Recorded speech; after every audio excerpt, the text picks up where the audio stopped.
കണ്ണൂർ ജില്ലയിലെ ചേലേരി ശ്രീ സുബ്രഹ്മണ്യ സ്വാമി ക്ഷേത്രത്തിന്റെ ഉത്സവത്തോടനുബന്ധിച്ചുള്ള പ്രഭാഷണത്തിൽ പ്രമുഖ പ്രാസംഗികനായ കെ സുരേഷ് ബാബുവിന്റെ പ്രഭാഷണത്തിലേക്ക് ഏവർക്കും സ്വാഗതം. രംഗത്തെ പ്രഗത്ഭനുമായ അനന്തം മാഷ്, ഇവിടെ സന്നിഹിതരായിരിക്കുന്ന ശ്രീ സുബ്രഹ്മണ്യ സ്വാമി ക്ഷേത്രത്തിന്റെ ഭാരവാഹികളെ, സദസ്സിൽ സന്നിഹിതരായിരിക്കുന്ന പ്രിയപ്പെട്ട സഹോദരീ സഹോദരന്മാരെ, ഭക്തജനങ്ങളെ, നിങ്ങൾക്കെല്ലാവർക്കും നമസ്കാരം. ചേലേരി ശ്രീ സുബ്രഹ്മണ്യ സ്വാമി ക്ഷേത്രത്തിൻ്റെ പ്രതിഷ്ഠാദിന മഹോത്സവത്തിൻ്റെ ഭാഗമായി ജനുവരി 29 മുതൽ ഇന്ന് വരെ 2-3 ദിവസങ്ങളിലായി നടന്ന വിവിധ പരിപാടികളുടെ സമാപനമാണിന്ന് നടക്കുന്നത്. ഇന്ന് രാത്രിയിൽ തായമ്പകയും നാടകവും ഒരുപാട് പരിപാടി ഇന്നലെ അല്ലേ, ഇന്ന് പ്രസാദ സദ്യയും ഭഗവതി സേവയും അഷ്ടപതിയും ഒക്കെ ഉണ്ട്. ഇതിനോടനുബന്ധിച്ച് രാവിലെ തന്നെ ഇങ്ങനെ ഒരു പ്രഭാഷണം സംഘടിപ്പിക്കുമ്പോൾ ഞാനിങ്ങനെ പ്രതീക്ഷിച്ചത്, രാവിലെ തന്നെ പ്രസംഗം കേൾക്കാൻ വേണ്ടി വന്നിരിക്കുന്നവർ സാധാരണ പ്രസാദ സദ്യേൻ്റെ സമയമാകുമ്പോൾ ഭയങ്കര തിരക്കുണ്ടാവും. രാവിലെ തന്നെ ഒരു 10-50 ആളെ സാധാരണ കാണാറുള്ളൂ. എന്നാൽ ഇവിടെ മാനവിക മൂല്യങ്ങൾ എന്ന വിഷയത്തോട് തൽപരരായിരിക്കുന്ന ഒരുപാട് ആളുകൾ ഈ പ്രദേശത്തുണ്ട് എന്ന് മനസ്സിലാക്കിയത് കൊണ്ടാണ് ഇവിടെ ഇത്രയും ആൾക്കൂട്ടമുണ്ടായത്. നമ്മുടെ ഭക്തിയും മാനവിക മൂല്യങ്ങളും പരസ്പര പൂരിതമാണ്. ഭക്തിയുടെ വളർച്ചയുടെയും ക്ഷേത്രത്തിൻ്റെ വളർച്ചയുടെയും ആനുപാതികമായി മനുഷ്യന്റെ മൂല്യങ്ങൾ വളർന്നില്ലെങ്കിൽ ആ ക്ഷേത്രത്തിലെ ചൈതന്യത്തിനൊരർത്ഥവുമില്ലാതായി മാറും. നിങ്ങൾ പ്രാർത്ഥിക്കുന്നത് കൊണ്ട് ദൈവത്തിന് എന്തെങ്കിലും നേട്ടമുണ്ടോ? നിങ്ങൾ പ്രാർത്ഥിക്കാതിരുന്നാൽ ദൈവത്തിന് എന്തെങ്കിലും കോട്ടമുണ്ടോ? ഇല്ല. 2 കൊല്ലം നമ്മളെ ക്ഷേത്രങ്ങളെല്ലാം അടഞ്ഞു കിടന്നില്ലേ കോവിഡ് കാലത്ത്? എന്നിട്ട് ദൈവങ്ങളെല്ലാം മെലിഞ്ഞുപോയോ ഭക്ഷണം കിട്ടാഞ്ഞിട്ട്? അമ്പലം, ചുറ്റമ്പലം, ശ്രീകോവിൽ, ഗർഭഗൃഹം, തിടപ്പള്ളി, നടപ്പന്തൽ, അഗ്രശാല, ഊട്ടുപുര, നമസ്കാര മണ്ഡപം, ചുറ്റുമതിൽ എല്ലാം വളരെ ഗംഭീരമായി വളർന്നു വരികയാണ്. അതിനാനുപാതികമായി നമ്മുടെ നാട്ടിൽ വളരേണ്ടത് അമേയമായ കുറേ നാമങ്ങളാണ്. ഞാൻ ഇത്രയും പറഞ്ഞതെല്ലാം മേയനാമമാണ്. ഈ മേയനാമം അമേയനാമവും വ്യാകരണം പഠിച്ചവർക്കറിയാം.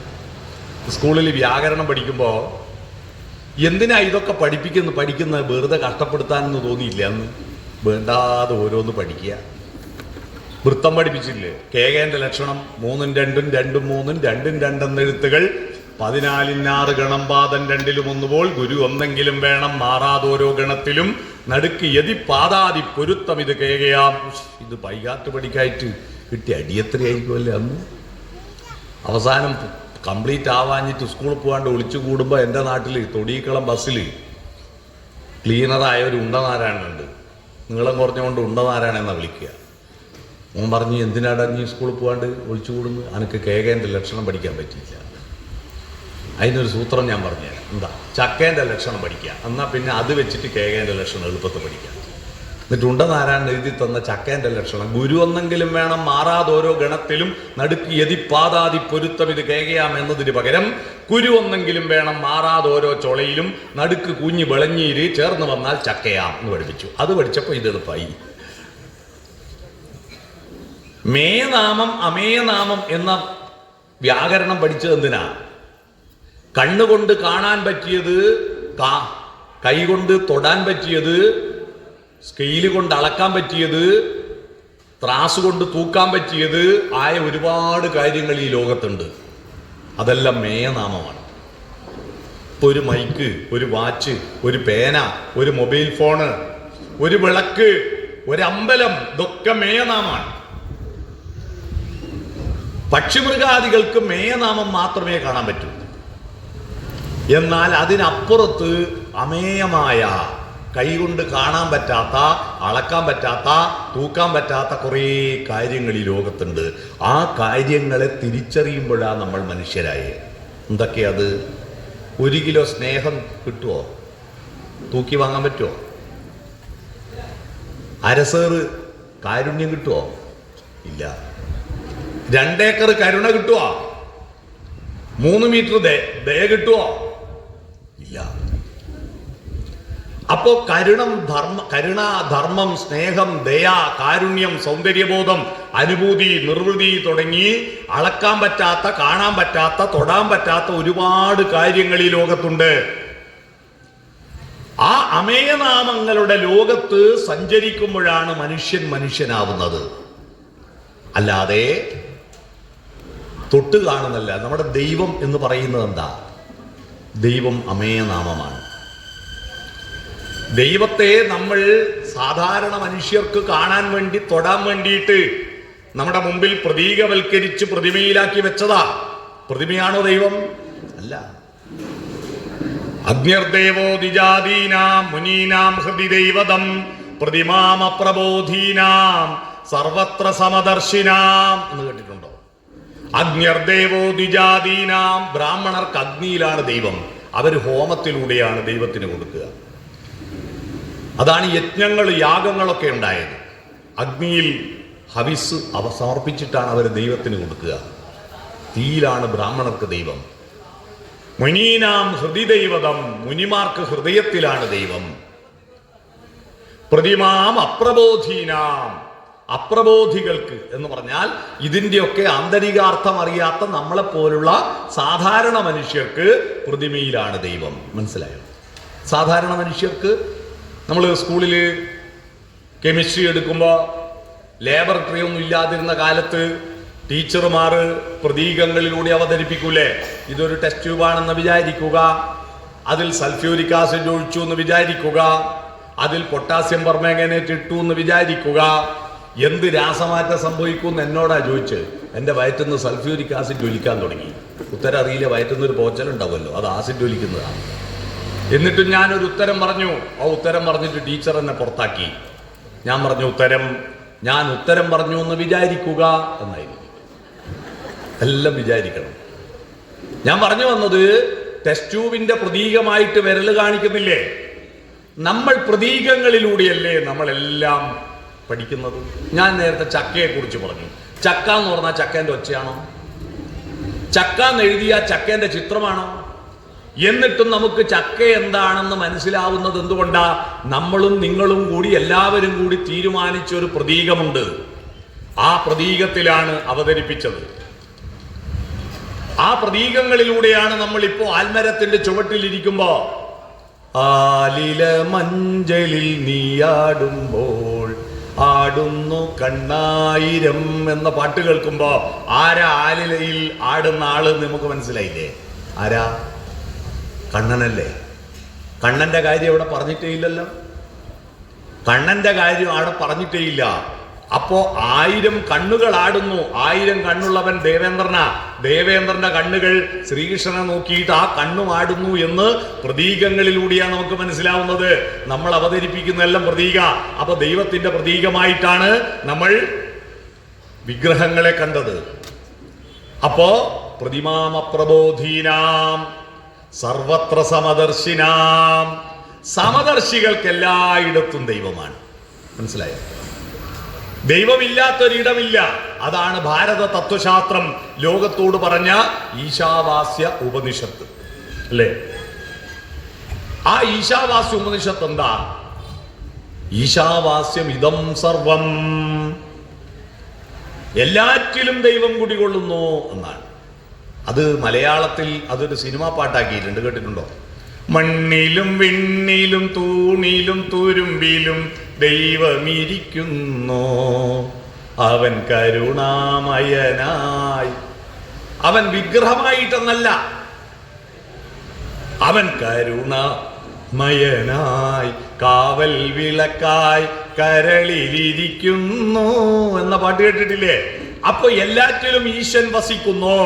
ആ ഈശാവാസ്യം ഇതം സർവം എന്ന ശ്ലോകത്തിന്റെ അവസാനത്തെ വരിയിൽ ആ ദൈവത്തിൽ മൂല്യത്തിലേക്കുള്ള പ്രവേശനം ആരംഭിക്കുന്നത് അവസാനം തേന തെക്തേന ഭുഞ്ചീത എന്ന. നീ ത്യജിച്ചുകൊണ്ട് ഭുജിക്കുക. ഈശാവാസ്യം ഇതം സർവം. അപ്പൊ എല്ലാറ്റിലും ദൈവം ഉണ്ടാകുമ്പോ നിന്റെ ഉള്ളിലേക്ക് കയറുന്ന ഭക്ഷണം ആർക്കെങ്കിലും കൊടുത്തിട്ട്, ദൈവത്തിന് കൊടുത്തിട്ട് തിന്നാവൂ. ആരാ ദൈവം? ദൈവം ആരാ? ദൈവം തൻ്റെ അരികിൽ വന്നിരിക്കുന്ന എല്ലാ ജീവജാലങ്ങളും എല്ലാ പ്രകൃതിജാലങ്ങളും ദൈവത്തിന്റെ അംശങ്ങളല്ലേ? അപ്പൊ ദൈവത്തിന് കൊടുക്കുക എന്ന് പറഞ്ഞാൽ ഒരു ഉറുമ്പിനെങ്കിലും കൊടുക്കണ്ടേ? അതാ പണ്ടത്തെ ആളുകൾ ഭക്ഷണം കഴിക്കുമ്പോൾ നുള്ളിച്ചാടുന്ന കണ്ടിട്ടുണ്ടോ? നമ്മൾ പറയും കൊതി കൂടുന്നതിനാണ്. ഒന്നുമല്ല, ഉറുമ്പിനൊക്കെ കൊടുക്കണം. കാരണം ഉറുമ്പും ചതലും ഇല്ലെങ്കിൽ ഈ ഭൂമി നശിച്ചു പോകും. അറിയോ? നമുക്ക് ദേഷ്യം വരും, ഉറുമ്പ് കയറി വരുമ്പോൾ ദേഷ്യം വരും. ആ ഉറുമ്പിന് അവകാശപ്പെട്ടതാണ് ഈ ഭൂമി. മാനവിക ബോധം, മൂല്യബോധം ആരംഭിക്കുന്നത് ഈ പ്രകൃതിയിലെ സകല ചരാചരങ്ങൾക്കും ഈ ഭൂമിയിൽ അവകാശമുണ്ടെന്ന ബോധത്തിൽ നിന്നാണ്. എല്ലാ ചരാചരങ്ങൾക്കും ഈ ഭൂമിയുടെ അവകാശികളാണ്. അല്ലാതെ പക്ഷിമൃഗാദികളും സസ്യലതാദികളും കൃമികീടങ്ങളും ഒന്നും വേണ്ട, മനുഷ്യന്മാർക്ക് മാത്രം മതി എന്ന് പറയുമ്പോൾ അവിടെ മൂല്യം കുറഞ്ഞു, ചുരുങ്ങി. മനുഷ്യന്മാർക്ക് മതി എന്നതിൽ നിന്ന് പിന്നെയും ചുരുങ്ങി, എൻ്റെ കുടുംബക്കാർക്ക് മാത്രം മതി. പിന്നെ അതിൽ നിന്ന് ചുരുങ്ങി, എൻ്റെ ഭാര്യക്കും മക്കൾക്കും മാത്രം മതി. പിന്നെ അതിൽ നിന്നും ചുരുങ്ങി, എനിക്ക് മാത്രം മതി. മനസ്സിലായോ? ചുരുങ്ങാൻ തുടങ്ങിയാൽ ഏറ്റവും ചുരുങ്ങും. ചുരുങ്ങാൻ അനുവദിക്കരുത്. ചുരുങ്ങാൻ അനുവദിക്കാതെ വികസിക്കുവാൻ പ്രേരിപ്പിക്കുന്നതാണ് ദൈവവിശ്വാസം. വികസിക്കുവാൻ ആഗ്രഹിക്കുന്നവൻ, പ്രേരിപ്പിക്കുന്നവൻ എന്നൊരു വാക്കുണ്ട്, അറിയാമോ? വിജയിക്കാനും വികസിക്കാനും ആഗ്രഹിക്കുന്നവൻ എന്ന വാക്കിന് എന്താ ഒറ്റ പേരെന്നറിയുമോ? അതിൻ്റെ പേര് വിഷ്ണു എന്നാണ്. മനസ്സിലായോ? വിഷ്ണു എന്ന പേരെങ്ങനെ ഉണ്ടായെന്ന് മനസ്സിലായോ? സുബ്രഹ്മണ്യൻ എന്നെന്താ പേര്? ബ്രഹ്മചാരിയായി നടക്കുന്നവൻ എന്ന അർത്ഥത്തിൽ ചുരുക്കി കാണരുത്. സുബ്രഹ്മണ്യൻ എന്ന് പറഞ്ഞാൽ ഈ ബ്രഹ്മത്തെ മുഴുവൻ സുന്ദരമാക്കി, സുഷ്ടുവാക്കുക എന്ന് പറഞ്ഞാൽ നല്ലതാക്കി മുന്നോട്ട് നയിക്കുന്നവനാണ് സുബ്രഹ്മണ്യൻ. ഈ ലോകം മുഴുവൻ നല്ലതാ. ഈ ലോകത്ത് മോശമായിട്ടൊന്നുമില്ല. ദർഭപ്പുല്ലും കറുകപ്പുല്ലും ചന്ദനമുട്ടിയും സ്വർണ്ണച്ചരടും എല്ലാം തുല്യമാണ് ഈ പ്രകൃതിയിൽ. നമ്മളെ മനസ്സുകൊണ്ടാണ് അതിന് മൂല്യം നിശ്ചയിക്കുന്നത്. നമ്മുടെ മനസ്സുകൊണ്ടാണ് മൂല്യം നിശ്ചയിക്കുന്നത്, അല്ലേ? നിങ്ങൾക്ക് വെള്ളത്തേക്കാൾ മൂല്യം സ്വർണത്തിന് നമ്മൾ കൊടുക്കുന്നില്ലേ?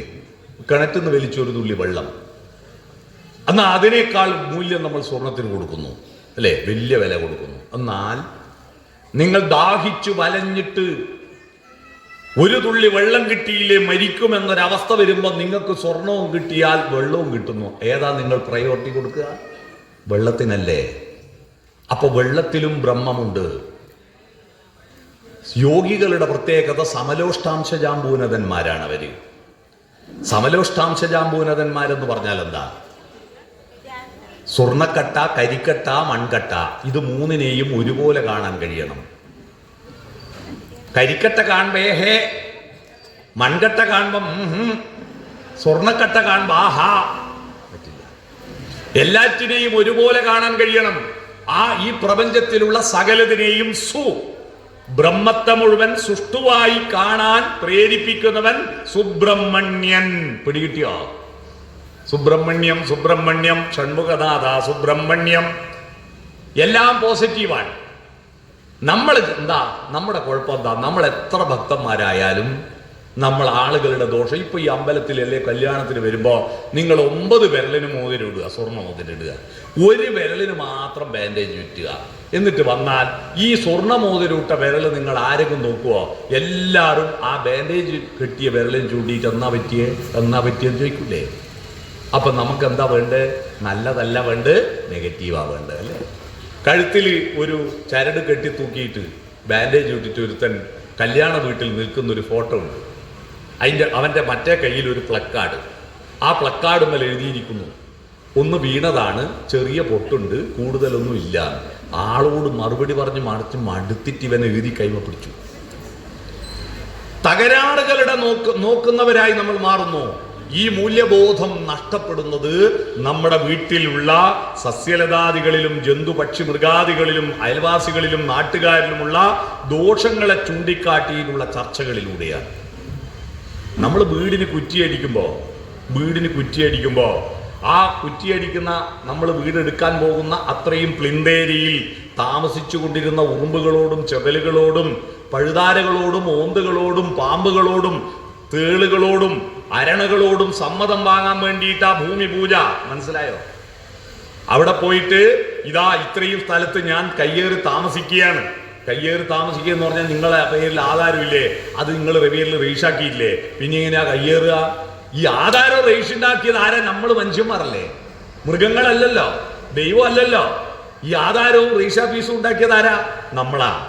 അപ്പൊ അവിടെ നമ്മൾ വീടെടുക്കുമ്പോ അവിടെ താമസിക്കുന്ന ഈ ജീവജാലങ്ങളോട് പറയാ, ഞാനിങ്ങോട്ട് എടുക്കുക, പകരം കോമ്പൻസേഷൻ ആയിട്ട് ഇതാ അവില്, മലര്, കൽക്കണ്ടം, ഉണക്കമുന്തിരി, ശർക്കര, കരിമ്പ്, പഴം എന്നിവയെല്ലാം ഒരിലയിൽ വെച്ചിട്ട് ഇത് നഷ്ടപരിഹാരമായി വാങ്ങിയിട്ട് എനിക്ക് അനുവാദം തരണേ എന്ന് പറഞ്ഞിട്ട് ആ അത്രയും വിഭവങ്ങൾ അവിടെ നിലത്ത് തൂവിയിട്ട് തിരിച്ചു വരുന്നു. അതാണ് ഭൂമി പൂജ. പക്ഷെ ദുഷ്ടന്മാരായ നമ്മൾ കുറ്റി അടിച്ചു കഴിഞ്ഞാൽ ഇത് മുഴുവൻ മുറത്തിൽ വാരിയിട്ടിട്ട് നമ്മൾ തന്നെ തിന്നു അല്ലേ? ഇവർക്ക് കൊടുക്കല.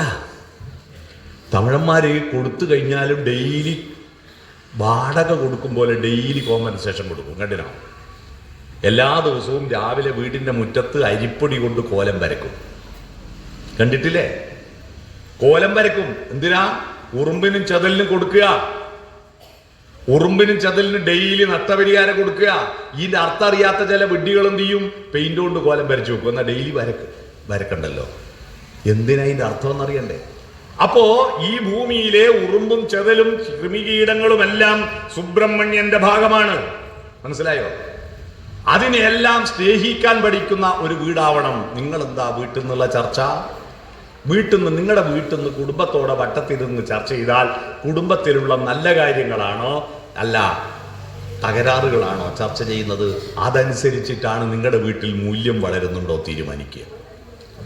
നിങ്ങളുടെ വീട് ചർച്ച തന്നെ ഇപ്പോൾ ഇല്ല. ജനാധിപത്യം വീട്ടിലുണ്ടാവുന്നത് എങ്ങനെയാ? ജനാധിപത്യം എന്ന് പറഞ്ഞാൽ പഞ്ചായത്ത് മെമ്പറെയും MLA യും MP യെയും വോട്ട് ചെയ്തിട്ട് ജയിപ്പിക്കൽ മാത്രമാണോ ജനാധിപത്യം? അല്ല. ജനാധിപത്യം എന്ന് പറയുന്നത് മനുഷ്യനും കുടുംബവും അയൽവാസികളും നാട്ടുകാരും ഒത്തുചേരുന്ന രസതന്ത്രത്തെയാണ് ജനാധിപത്യം എന്ന് പറയാ. പറയുകയും കേൾക്കുകയും പരസ്പരം ക്ഷയിക്കുകയും അഭിനന്ദിക്കുകയും ചെയ്യണ്ടേ? ഒത്തുചേരണ്ടേ? ഇപ്പൊ വീടുകളിൽ ഒത്തുചേരുന്നുണ്ടോ? വീടുകളിൽ ഒത്തുചേരാൻ ഒരു ഇടമുണ്ട്. അതേതാ? വരാന്ത, കോലായ, എറിയം അല്ലേ? എറിയം. അകത്തൊരെറിയം ഉണ്ടായിരുന്നു പണ്ട്. അറിയാം അകത്തറിയം പറഞ്ഞ് ഐക്യരേഖം എന്ന് പറയുന്ന സാധനമില്ലേ? ഐക്യരേഖം എന്ന് പറഞ്ഞാൽ ആടെ ഇരിക്കുന്ന സ്ഥലമല്ല, റൂമുകളിലേക്ക് കയറാനുള്ള ഒരു ഇടവഴി മാത്രമാണ്. ഇപ്പോ അകത്തറിയം വലുതായി, പുറത്തറിയം ചെറുതായി അല്ലേ? റിസപ്ഷൻ ഹാളല്ലേ വലുത്? പുറത്തറിയം എന്ന് പറഞ്ഞാൽ മനസ്സ് തുറന്നതാ. പണ്ടെല്ലാം രാവിലെ ഉറക്ക കഴിഞ്ഞ ആദ്യത്തെ പണി എന്താ? ആദ്യത്തെ പണി മുന്നിലത്തെ വാതിൽ തുറക്കലല്ലേ? വീട്ടിന്റെ അകത്ത് നമ്മൾ ഉറക്കത്ത് ചെയ്യുന്ന പണി കാർബൺ ഡൈ ഓക്സൈഡ് ഉൽപാദനമല്ലേ? ഓക്സിജൻ വലിച്ചു കയറ്റുക, കാർബൺ ഡൈ ഓക്സൈഡ് ഉൽപ്പാദിപ്പിക്കുക. ജനറേറ്ററിന്റെ ഒച്ചയില ചില ആൾ കാർബൺ ഡൈ ഓക്സൈഡ് ഉൽപ്പാദിപ്പിക്കുക. കൂർക്കമ്പലി കേട്ടില്ലേ? ഈ കാർബൺ ഡൈ ഓക്സൈഡിനെ ഡിസ്പോസ് ചെയ്തിട്ട് സസ്യങ്ങൾ കാർബൺ ഡൈ ഓക്സൈഡിനെ വലിച്ചെടുത്തിട്ട് ഓക്സിജൻ ഉൽപ്പാദിപ്പിച്ച് വെച്ചിട്ടുണ്ട്. ആ ഓക്സിജനെ വീട്ടിന്റെ അകത്തേക്ക് സ്വീകരിക്കണമെങ്കിൽ മുന്നിലത്തെ വാതിൽ തുറക്കണ്ടേ? എന്നിട്ട് പ്രകാശത്തെ, പ്രകൃതിയെ, പ്രഭാതത്തെ കാണണ്ടേ?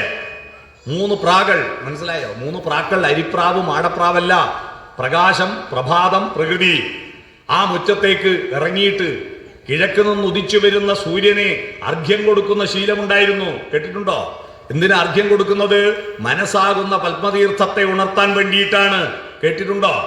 പത്മതീർത്ഥമേ ഉണരൂ, മാനസ പത്മതീർത്ഥമേ ഉണരൂ, അഗ്നിരഥത്തിലുദിക്കുമുഷസ്സിൻ അർഘ്യം നൽകൂ, ഗന്ധർവസ്വര ഗംഗയൊഴുകൂ, ഗായത്രികൾ പാടൂ. ഓം സത് സവിതുർവരേണ്യം ഭർഗോദേവസ്യ ധീമഹി ധിയോ യോ ന പ്രചോദയാത്. ഈ പ്രാർത്ഥനയായിരുന്നു നമ്മുടെ ഗൃഹങ്ങളിൽ രാവിലെ ചൊല്ലിയിരുന്നത്. ഈ ഗായത്രി മന്ത്രം ദൈവങ്ങൾ ഉണ്ടാകുന്നതിന് മുമ്പുള്ള മന്ത്രം. അറിയോ? വേദങ്ങളുടെ മൂലമന്ത്ര. വേദകാലഘട്ടത്തിൽ ഈ ദൈവങ്ങളൊന്നുമില്ല. വിഷ്ണുവില്ല, ശിവനില്ല, ബ്രഹ്മാവില്ല, ഒരു ദൈവവും ഇല്ല. വേദങ്ങളുടെ കാലഘട്ടത്തിൽ പ്രകൃതി ദേവതകളായിരുന്നു ദൈവങ്ങൾ, അറിയാവോ? വരുണനുണ്ട്, സമുദ്രദേവൻ, വായുവുണ്ട്, അഗ്നിയുണ്ട്, സൂര്യനുണ്ട്, അതൊക്കെ ദൈവമാണ്.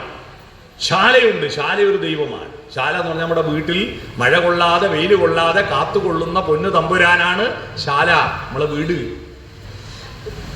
ശാല എന്ന ദൈവത്തിൽ നിന്നാ വായനശാല, നാടകശാല, പാണ്ഡികശാലയൊക്കെ ഉണ്ടായത് ശാല എന്ന ദൈവത്തിന്റെ വാക്കിൽ നിന്നാണ്.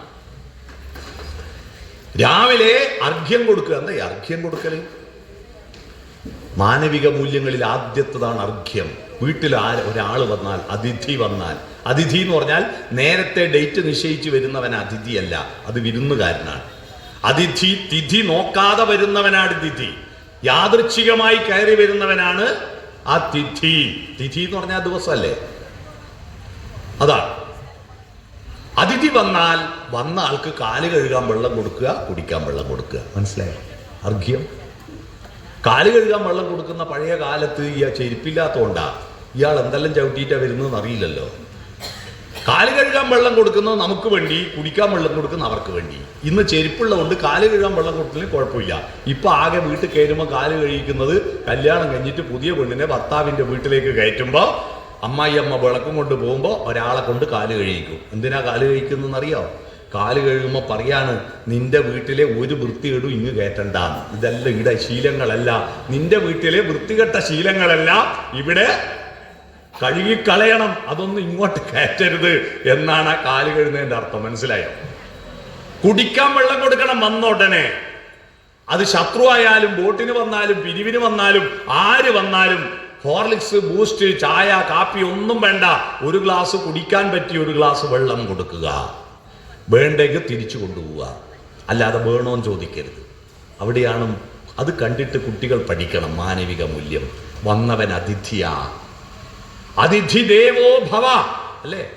അതിഥിയെ ദേവനായിട്ട് കാണണമെന്നാണ്. ഇത് നമ്മളെ വീട്ടിൽ പല ആളും വന്ന ഉടനെ ഭർത്താവിനെല്ലാം പറഞ്ഞിട്ട് എന്നാ ഞാൻ പോട്ടെ എന്ന് പറയുമ്പോൾ, അല്ല നിങ്ങൾക്ക് ചായൻ്റെ വെള്ളമൊന്നും വേണ്ടേനാ എന്ന് പറഞ്ഞ വൃത്തികെട്ട സ്വഭാവം പല വീട്ടിലും. പോവാൻ നോക്കുമ്പോൾ ചോദിക്കരുത്, വന്ന ഉടനെ കൊടുക്കുക, വന്ന ഉടനെ കൊടുക്കുക. അപ്പോ അർഘ്യം കൊടുക്കൽ എന്താന്ന് മനസ്സിലായോ? അർഘ്യം, സൂര്യൻ അർഘ്യം കൊടുക്കണം. കാരണം സൂര്യനായിരുന്നു നമ്മുടെ എല്ലാ എനർജിയുടെയും. ഇപ്പൊ ഇവിടുത്തെ മൈക്ക്, ഇവിടുത്തെ കരണ്ടിലല്ലേ മൈക്ക് പ്രവർത്തിക്കുന്നു. ഈ മൈക്ക് പ്രവർത്തിക്കുന്നത് സൗരോർജത്തിൽ, അറിയാവോ? ഇവിടെ അമ്പലത്തിൽ സോളാർ പാനലൊന്നും വെച്ചിട്ടില്ലല്ലോ, ഇല്ല.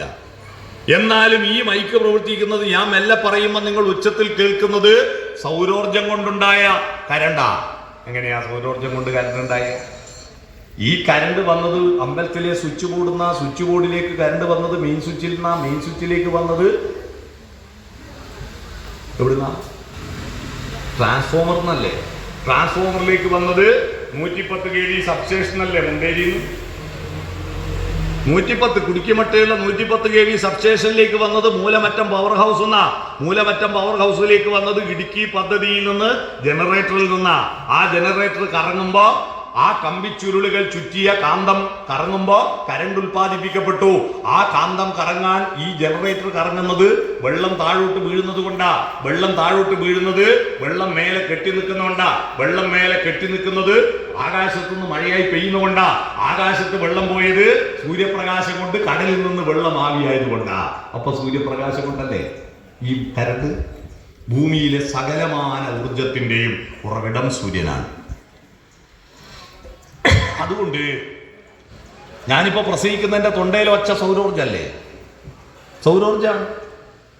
ആ സൗരോർജത്തെ നെൽച്ചെടിയുടെ നെല്ലോലകൾ ഏറ്റുവാങ്ങിയിട്ടുണ്ടാക്കിയ, ഫോട്ടോസിന്തസിസ് ഉണ്ടാക്കിയ അരിമണികളാണ് രാവിലെ അരച്ചിട്ട് ചുട്ട കുഴക്കട്ട ഞാൻ തിന്നത് കൊണ്ടാണ് അത് എൻ്റെ തൊണ്ടയിൽ നീ ഒച്ച വരുന്നത്. മനസ്സിലായോ?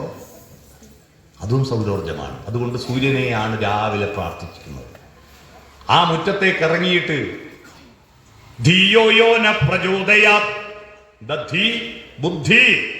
ബുദ്ധിയെ പ്രചോദിപ്പിക്കുന്ന പ്രകാശമേ വന്നാലും എന്നാണ്. ഉള്ളിൽ വെളിച്ചം നിറക്കുമ്പോഴാണ് നിങ്ങൾക്ക് മൂല്യമുണ്ടാവുന്നത്. പുറത്തെത്ര വെളിച്ചമുണ്ടായാലും അകത്ത് വെളിച്ചമില്ലെങ്കിൽ മൂല്യമുണ്ടാവില്ല. അകത്ത വെളിച്ചം വളർത്തുന്ന പ്രക്രിയക്കാണ് പ്രാർത്ഥനാ ഭക്തി എന്ന് പറയുക. മനസ്സിലായോ? പുറത്തെ വെളിച്ചമല്ല.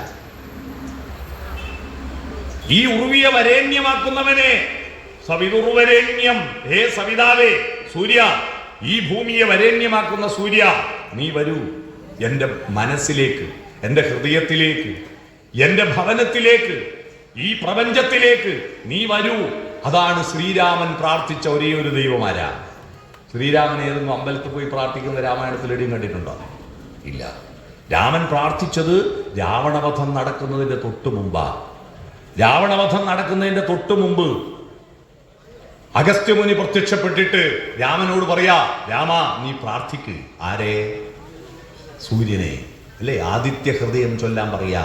സന്താപനാശകരായ നമോ നമ, അന്ധകാരാന്തകായതേ നമോ നമ, ചിന്താമണേ ചിദാനന്ദായതേ നമ, നീഹാരനാശകരായ നമോ നമ, ശാന്തായ രൗദ്രായ സൗമ്യായ ഘോരായ കാന്തിമതാം കാന്തി രൂപായ തേ നമ, ലോകായ വിശ്വേക സാക്ഷിണതേ നമ. ഇത്തമാദിത്യ ഹൃദയം ജപിച്ചു നീ ശത്രുക്ഷയം വരുത്തിയിടുക സത്വരം എന്ന അഗസ്ത്യമുനിയുടെ ഉപദേശപ്രകാരം സൂര്യനെ പ്രാർത്ഥിച്ചിട്ടാണ് രാമൻ രാവണനെ കൊല്ലുന്നത്. ആ സൂര്യന്റെ പ്രകാശം ഉള്ളിലേറ്റുവാങ്ങലാണ് നമ്മുടെ പ്രധാനപ്പെട്ട ഭക്തി എന്ന് പറയുന്നത്. മനസ്സിലായോ? ഇപ്പൊ ഭക്തജനങ്ങൾ വളരുന്നതിനനുസരിച്ച് നാട്ടിൽ മൂല്യങ്ങൾ വളരാത്തത് എല്ലാം ഉപരിപ്ലവമായി പോയിട്ടാണ്. എല്ലാം ഉള്ളിലേക്ക് ഏറ്റുവാങ്ങണം. ആ ഉള്ളിലേക്ക് ഏറ്റുവാങ്ങുന്ന ഇടം കുടുംബമാണ്. ആ കുടുംബത്തിൽ നന്മകൾ പൂക്കുന്ന ഇടമാക്കി മാറ്റണം. എല്ലാവരിലും നന്മ കാണണം. അതാരാ റോഡുമല പോകുന്നത്? അത് കുഞ്ഞിക്കണ്ണനാ. അതേതാ സാധനം എന്നറിയോ? മഹാമോശമായി. ഓന്റെ തകരാറുകളെല്ലാം എണ്ണി. കുറച്ച് കഴിഞ്ഞിട്ട് അതാരാ പോകുന്നു? മജീദ്. ഓൻ അതിലും പോക്ക. പിന്നാരാ പോകുന്നു? ജാനകി പോകുന്നു. ഓളേതാ സാധനം? ഇങ്ങനെ സകലമാന മനുഷ്യരുടെയും തകരാറുകളെ മാത്രം നമ്മൾ നോക്കിക്കാണുക, അല്ലേ? വീട്ടിലേക്ക് എന്തെങ്കിലും സാധനം കൊണ്ടുവന്നാൽ, ഭർത്താവ് സാധനം കൊണ്ടു കൊടുത്താൽ ഉടനെ എന്താ ഇതാ വാങ്ങിന്, അതിന്റെ തകരാറ്, അല്ലേ? മത്സ്യം വാങ്ങിയിട്ട് വരുമ്പോൾ കുറച്ച് ലേറ്റായി പോയിട്ട് ഇതെപ്പാ കൊണ്ടുവരിക, അതിന്റെ തകരാറ്. തകരാറുകളെ എണ്ണുകയാണ് നമ്മുടെ ജോലി. ഇതെല്ലാം കുട്ടികൾ കേൾക്കുന്നില്ലേ? കുട്ടികൾ കേൾക്കുന്നില്ലേ? എല്ലാ മനുഷ്യരിലും ചെറിയ തകരാറേ ഉള്ളൂ. ബാക്കി ഭൂരിപക്ഷവും നന്മയാണ്. പക്ഷെ നമ്മുടെ മനസ്സ് തകരാറുകളെ താല്പര്യപ്പെടുക. ഒരു ആക്സിഡന്റ് നടന്നു എന്ന് പറഞ്ഞാൽ ഉടനെ എന്തോ പറ്റിയോ? ഒന്നും പറ്റിയില്ല. നിരാശയായി. ഭയങ്കര പരിക്ക. ആശ്വാസം. ഇത്തരത്തിൽ ഒരു നെഗറ്റീവിന് താല്പര്യമുള്ള ഒരു മനസ്സ് നമ്മുടെ ഇടയിൽ വളർന്നു വരിക.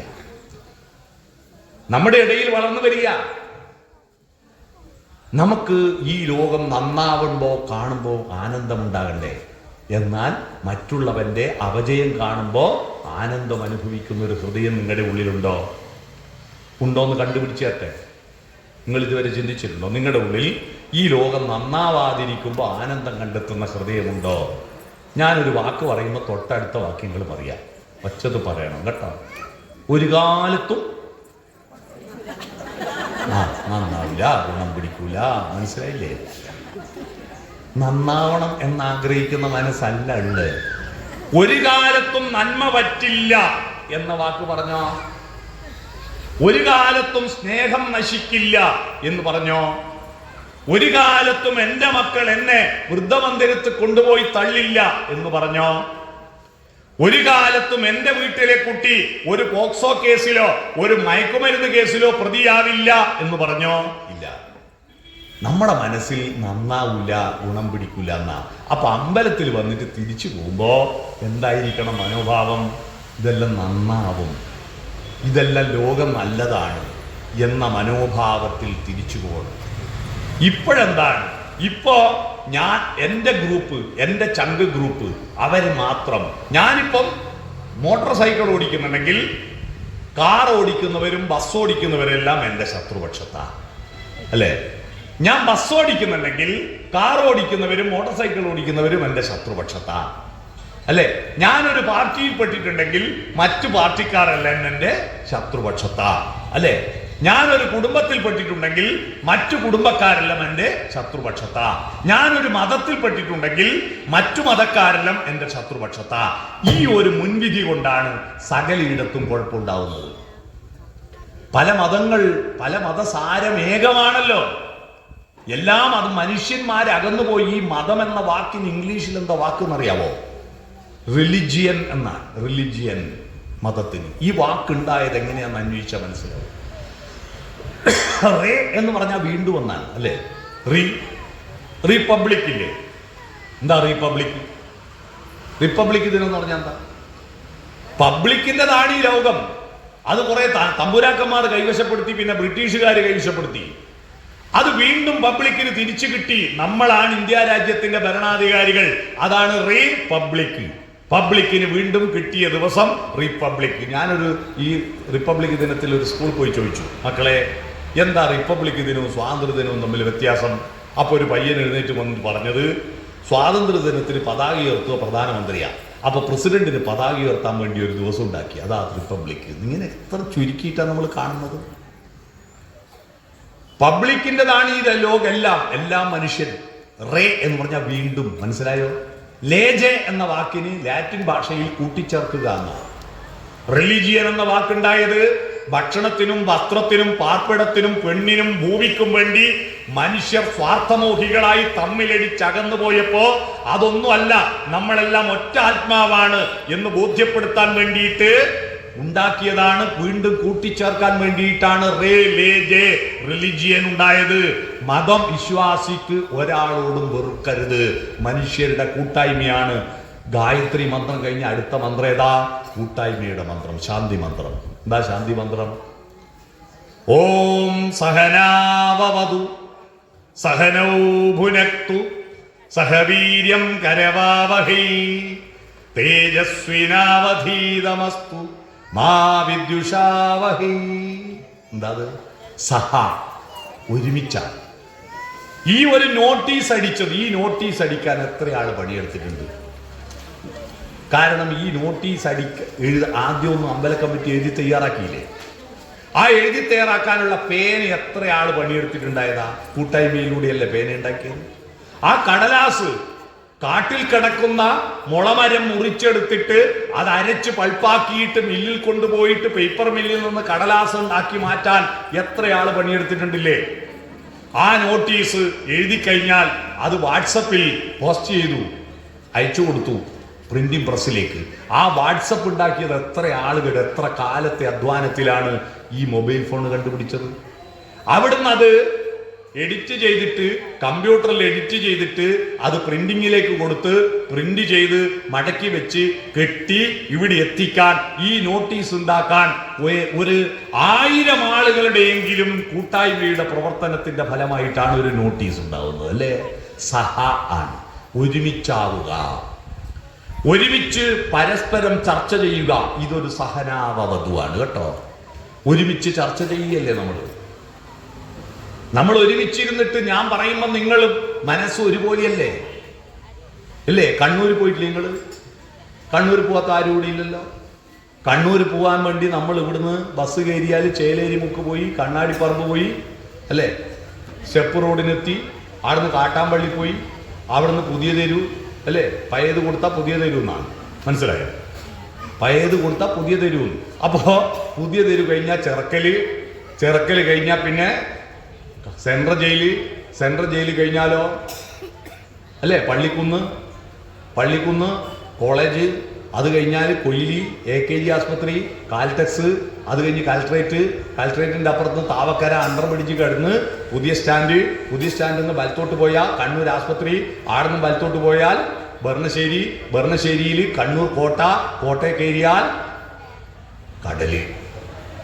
നിങ്ങളുടെ ഈ കുഞ്ഞി തലേൻ്റെ ഉള്ളിൽ കണ്ണൂർ കടൽ വരെ കൊണ്ടാ സഹനാവവധുവായോ? എല്ലാവരും ഒരുമിച്ച് കണ്ണൂരെത്തിയില്ല. ഇപ്പോൾ ഇത്ര ആൾ കണ്ണൂർ പോകണമെങ്കിൽ എത്ര ബസ് വേണം? ഒന്നുമില്ലാതെ മനസ്സുകൊണ്ട് നമ്മൾ എല്ലാവരും ഒരുമിച്ച് കണ്ണൂർ കടൽ പോയി കണ്ടില്ലേ? ആടെ പോയി തിരിച്ചിടെ എത്തിയില്ലേ? വിമാനത്തിനാ പോയി ഇത്ര സ്പീഡ് പോവാൻ.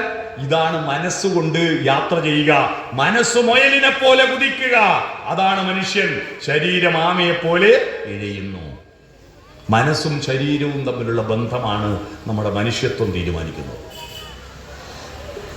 മൃഗങ്ങൾക്ക് മനസ്സ് ലഘുവും ശരീരം ഗുരുവാ. ഗുരു ലഘു എന്താണെന്നറിയില്ല. ഞാൻ നേരത്തെ പറഞ്ഞ വൃത്തത്തിൽ ദീർഘാക്ഷരം ഗുരുവും ഹ്രസ്വാക്ഷരം ലഘുവാണ്. വലിയത് ഗുരു, ചെറിയത് ലഘു. നിങ്ങൾ കുട്ടികളെയും കൂട്ടിയിട്ട് റോഡിലൂടെ പോകുമ്പോൾ കുട്ടികൾ റോഡിലേക്ക് ഓടുമ്പോൾ നിങ്ങൾ പിടിച്ച് വലിക്കൂലേ? അപ്പൊ കുട്ടി അടങ്ങി നിന്ന ഗുരു ലഘുവിനെ പിടിച്ച് വലിച്ചു. അപ്പോൾ അടങ്ങി നിന്ന ഗുരുത്വമാണത്. എന്നാൽ കുട്ടി കൂട്ടാക്കാതെ റോഡിലേക്ക് ഓടിയാലോ ഗുരുത്വക്കേടായി. അതാ കുരുത്തക്കേട്. മനസ്സിലായോ? ഗുരു ലഘുവിനെ പിടിച്ച് വലിക്കുമ്പോൾ നിന്നിട്ടില്ലെങ്കിൽ ഗുരുത്വക്കേട്. ആപ്പിള് ചെറിയതാണ്, ഭൂമി വലിയതാണ്. വലിയ ഭൂമി ചെറിയ ആപ്പിളിനെ പിടിച്ച് വലിക്കും. അപ്പൊ ഭൂമിക്ക് ഗുരുത്വം ഇല്ലേ?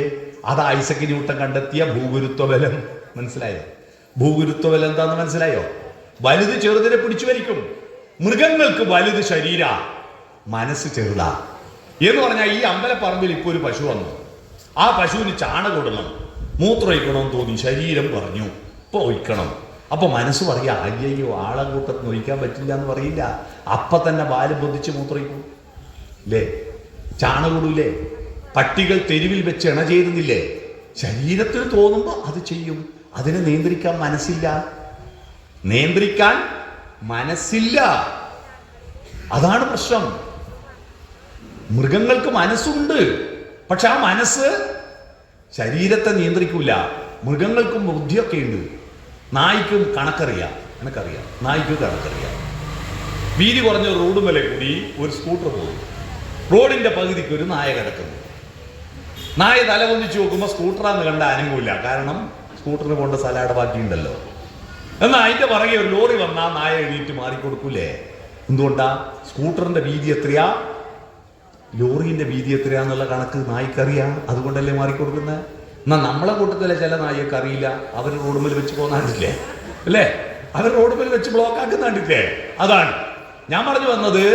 മൃഗങ്ങൾക്ക് മനസ്സുണ്ട്, പക്ഷെ ആ മനസ്സ് ശരീരത്തിന് അധീനമാണ്. ശരീരത്തിന് അധീനമാണ്. നമുക്ക് ഇവിടുന്ന് മൂത്രമൊഴിക്കാൻ മുട്ടി എവിടെ വയ്ക്കുവോ? അനങ്ങാണ്ട് കിടന്നോ പേരിങ്കോടലേ എന്ന് പറയില്ലേ? നമ്മുടെ ശരീരം മനസ്സിന് അധീനമാവുമ്പോഴാണ് നമ്മൾ മനുഷ്യരാവുന്നത്. എന്നാൽ അത് സംഭവിക്കാതെ മനസ്സ് ശരീരത്തിന് അധീനമായി. കഴിഞ്ഞ ദിവസം മുണ്ടേരി സ്കൂളിൽ SSLC റിസൾട്ട് 100% വേണ്ടി യോഗത്തിന് പോയപ്പോൾ അടുത്ത മാഷ് പറയാ പോയി എന്താ പറ്റിയേ? ഒരു കുട്ടി രാത്രി 10:30 ആയപ്പോൾ വാട്സപ്പിൽ മെസ്സേജ് വന്നു. ഏച്ചൂരുണ്ട് ഒരു പുതിയ ഹോട്ടലിൽ അടിപൊളി ചിക്കൻ. ഇവൻ എന്ത് ചെയ്തു? അച്ഛനും അമ്മയും കിടന്നുറങ്ങി. ഇവൻ മെല്ലെ മോട്ടോർ സൈക്കിൾ ഉന്തി റോഡിൽ ഇറക്കിയിട്ട് അവിടുന്ന് ചാട്ടാക്കാണ്ട് ബൈക്കും എടുത്ത് പോയിട്ട് ആക്സിഡന്റ് ആയി. ഓൻ മംഗലാപുരം ഹോസ്പിറ്റലുള്ളത്, ന്യൂറോ ICUവിലുള്ളത്, ബോധമില്ല. അങ്ങനെ പോകുമ്പോ ഇവന്റെ മനസ്സ് പറയണ്ടേ, നീ 10ാം ക്ലാസ് പരീക്ഷ എഴുതാൻ പോകുവാനാ, നിനക്ക് 15 വയസ്സായിട്ടുള്ളൂ, ലൈസൻസ് ഇല്ല, അച്ഛനോടും അമ്മയോടും പറയാതെ പോകരുത് എന്ന് മനസ്സിന്റെ മൂല്യം ശരീരത്തെ കൺട്രോൾ ചെയ്യണ്ടേ? ഇല്ല. ശരീരത്തിന് ഇപ്പൊ തിന്നണം തോന്നുക, ചിക്കന്റെ വൈവിധ്യങ്ങൾ അന്വേഷിക്കുക. നമുക്കെല്ലാം മരിക്കുന്നവരെ ഒരു പേരേ ഉള്ളൂ, അല്ല പല പേരുണ്ട്. മരിച്ചാൽ ഒരു പേരേ ഉള്ളൂ. മരിക്കുന്നവരെ നമുക്ക് പല പേരില്ലേ? മരിച്ചാൽ ഒരു പേരേ ഉള്ളൂ, ശവമെന്ന്. എന്നാൽ കോഴിക്ക് മരിക്കുന്നവരെ ഒരു പേരേ ഉള്ളൂ, കോഴി. മരിച്ചാലാ പേര്. Chicken kebab, chicken kadai, pepper chicken, ginger chicken, chicken 65. ഇതിന്റെ സാധ്യതകളെ അന്വേഷിച്ച് ശരീരം ഓടുന്നോ? ആ ശരീരം ഗുരുവായി, മനസ്സ് ലഘുവായി. അപ്പ അവൻ മൃഗമായി. മനസ്സിലായോ? ശരീരം പറയുന്നതിനനുസരിച്ച് മനസ്സ് പ്രവർത്തിച്ചാൽ നമ്മൾ ആരായി? മൃഗമായി. മനസ്സ് പറയുന്നതെടുത്ത് ശരീരത്തെ നിർത്താൻ ആ പണിയെടുക്കുന്നതാണ്. നമ്മളൊരു കുട്ടി ജനിച്ച ഉടനെ പേര് വിളിക്കൂലേ? എത്രാമത്തെ ദിവസം പേര് വിളിക്കുക? 28ാമത്തെ ദിവസം. 28 കുളിക്കല്ലേ? ആന്താ 29 കുളിച്ചാൽ അലിഞ്ഞു പോവോ? ആന്ന് 28ന്റെ കണക്ക് അറിയാവോ? എന്നാ 28ന്റെ കണക്ക് നമുക്ക് AD 825 മുമ്പ് നമുക്ക് ഡേറ്റ് ഇല്ല. AD 825 കൊല്ലം എന്ന് പറയുന്ന സ്ഥലത്ത് നടത്തിയ സമ്മേളനത്തിൽ വെച്ചിട്ട് ഒരു കലണ്ടർ ഉണ്ടാക്കി. നമ്മുടെ ആ കലണ്ടറിന്റെ പേരറിയാവോ? കലണ്ടർ ബ്രിട്ടീഷുകാരും പോർച്ചുഗീസുകാരും വന്നേരാ ചുമരുമ തൂക്കുന്ന കലണ്ടർ ഉണ്ടായേ. നമ്മുടെ സ്വന്തം കലണ്ടർ ഏതാണെന്നറിയോ? പഞ്ചാംഗം. അതിനു മുമ്പ് നമുക്ക് ദിവസത്തിന് ഓരോ നക്ഷത്രത്തിന്റെ പേരാ. ഏതാ? അശ്വതി മുതൽ രേവതി വരെ 27 നക്ഷത്രം. മനസ്സിലായോ? ആ 27 നക്ഷത്രത്തിന്റെ പേരാണ്.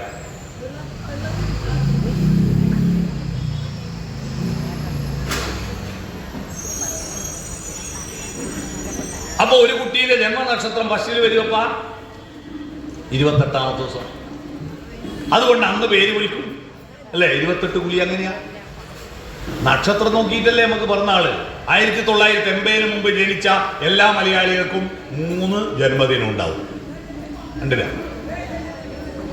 80 മുമ്പ് ജനിച്ച മലയാളികൾക്ക് 3 ഡേറ്റ് ഓഫ് ബർത്ത് ഉണ്ടാവും. ഒന്ന് ഒറിജിനൽ ഇംഗ്ലീഷ് തീയതി 80 മുമ്പ് ജനിച്ചവർ. 2 മലയാള മാസവും നക്ഷത്രവും. മേടമാസം മകൻ നക്ഷത്രം. എൻ്റെ അമ്മ അമ്പലത്തിൽ പോകുന്ന ദിവസം അന്നാണ് നക്ഷത്രം. പക്ഷെ നക്ഷത്രം 27 ആയതുകൊണ്ട് അതിങ്ങനെ മാറി മാറി വരും. അതുകൊണ്ട് ആ ഓണം ചിലപ്പോൾ ആഗസ്റ്റിലും വരുന്ന സെപ്റ്റംബറിലും മാറി മാറി വരുന്നതിന്റെ കാര്യം 27 നക്ഷത്രം ആയതുകൊണ്ടാ. 31 കണക്കായിട്ട് കിട്ടൂലല്ലോ. മൂന്നാമത്തത് LP സ്കൂളിലെ ഹെഡ് മാസ്റ്റർ നിശ്ചയിച്ച തീയതി. സ്കൂളിൽ ചേർക്കാൻ പോയപ്പോ അച്ഛനോട് ചോദിച്ചു, നെട്ടൂർ കുഞ്ഞിരാം മാഷ് ഹെഡ് മാസ്റ്റർ ചോദിച്ചു, എപ്പാ ഇവനെ പെറ്റ്? അപ്പൊ പറഞ്ഞു, പേരളി മലക്ക് പൊനംകൃഷി ചെയ്ത് കൊല്ലാ പെറ്റ്. അതേത് കൊല്ലാ പൊനംകൃഷി ചെയ്തത്? കണ്ണവും പാലത്തിന് കണ്ണടഞ്ഞിട്ട് വെള്ളം കയറിയില്ലേ, ആ കൊല്ലാ പെറ്റ്. അതേത് കൊല്ലാ വെള്ളം കയറിയേ? അത് കണ്ണ സ്കൂൾ വീണിട്ട് കുട്ടികൾ മരിച്ച കൊല്ലോ. ഇത് മാഷക്കറിയില്ലല്ലോ. മാഷ് നിശ്ചയിച്ചു ജൂൺ മാസത്തിൽ സ്കൂളിൽ ചേർക്കുമ്പോൾ 5 വയസ്സ് തികയണം. അതിന് മിനിമം മെയ്യിൽ പ്രസവിക്കണം. അതുകൊണ്ട് മെയ് 4 നിന്നെ പെറ്റ് മാഷ് നിശ്ചയിച്ചു. അതെൻ്റെ SLC ബുക്കിൽ മെയ് 4 എൻ്റെ ഡേറ്റ് ഓഫ് ബർത്ത്. അത് ഞാൻ ഫേസ്ബുക്കിൽ കൊടുത്തു. അതുകൊണ്ട് ഫേസ്ബുക്കിൽ മെയ് 4 എനിക്കിങ്ങനെ ആശംസകൾ വരും, ഹാപ്പി ബർത്ത്ഡേ. ഞാൻ അത് മുഴുവൻ പരേതനായ നെട്ടൂർ കുഞ്ഞിരാം മാഷയുടെ പാതാരവിന്ദങ്ങളിലേക്ക് ഫോർവേഡ് ചെയ്യും. കാരണം അത് അയാൾ നിശ്ചയിച്ചതാ അല്ലേ? ഞാൻ SLC പഠിക്കുമ്പോൾ കോളയാട് സ്കൂള് 241 കുട്ടികളുടെ ലിസ്റ്റ് എടുത്തു. കഴിഞ്ഞ കൊല്ലം പോയിട്ടു.